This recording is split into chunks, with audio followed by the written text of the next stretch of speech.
Good morning and welcome to Prakash Vidyalaya, where students love to learn. My dear students of class 6, today we are going to do the third chapter of geography, that is motions of the earth. I hope all of you are with your textbooks. Please follow the lines. There are two motions, two movements of the earth. One is the rotation, the other is the revolution of the earth. Rotation is the movement of the earth on its own axis. Rotation of the earth is the movement of the earth on its own axis, which causes day and night.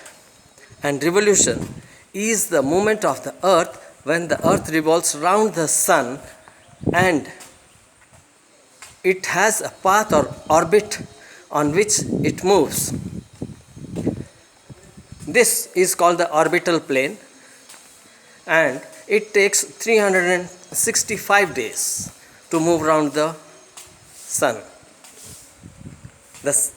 And the sun lights the half of the earth which is facing towards it. The sphere of the earth which faces the sun has the day, and the sphere of the earth which faces opposite to the sun has night.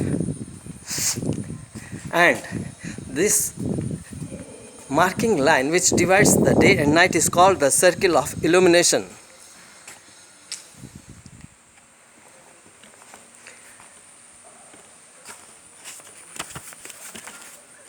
What would happen if the earth had not rotated? Can anyone answer?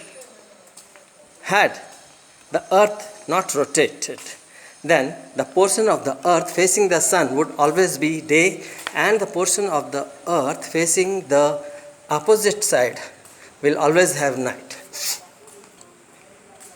And there will be continuous heat or temperature in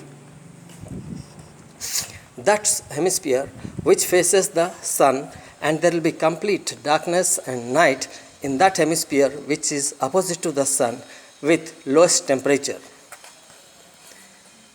The second motion of the earth, revolution around the sun in its orbit, is called revolution. It takes 365 days, 365 and 1/4 day to complete one revolution around the earth. That is 1 year. For 1 year to revolve around the sun. We consider a year as consisting of 365 days and ignore the 1/4 or the 6 hours for the sake of convenience. And this 1/4 day or the 6 hours is added after 4 years in a year, and we call that a leap year.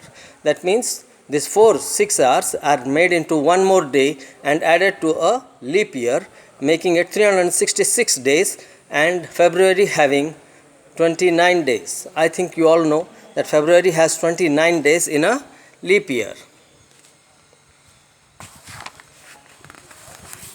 The path in which the earth moves around the sun is called the elliptical orbit. This is not circular path, it's an elliptical path. That means the north and the south axis, north and south pole, the axis is tilted at 66 degrees. Now if you look at the figure, you will see that on 21st June, the northern hemisphere is tilted towards the sun. The rays of the sun falls directly on Tropic of Cancer, and the Tropic of Cancer, as a result, these areas receive more heat. The areas near the poles receive less heat. The poles get slanting rays of the sun, thereby having less heat, and the places beyond the Arctic Circle experiences continuous daylight for 6 months, and this same will not happen in the opposite hemisphere. Since large portion of northern hemisphere is getting light from the sun, it is summer in the regions of north of equator, and the longest and the shortest night at these places occur on 21st June. On 21st June, it is the longest day and the shortest night. Therefore, it is summer in the southern hemisphere with longer days and shorter nights. The reverse happens. Opposite of this happens in the northern hemisphere. This position of the earth is called winter solstice. Do you know that Christmas is celebrated in Australia in the summer season? It is because of this reason. On 21st March and 23rd September, direct sun rays fall on the equator, and neither of the poles are tilted towards the sun. So, we have equal days and equal nights. This is called the equinox. Equinox means equal day and equal nights. That is on 21st March and 23rd September. 23rd September is autumn season in the northern hemisphere, while in the southern hemisphere it is spring. The opposite is the case on 21st March. Now on 23rd September it is autumn season in the northern hemisphere and spring in the southern. On 21st March it becomes opposite. It becomes spring in northern hemisphere and autumn in the southern hemisphere. Thus you find that there are days and nights changes in seasons because of rotation and revolution of the earth. When earth revolves, you get changes in season, and when earth rotates, there is change in day and night. I hope you all understood. Thank you.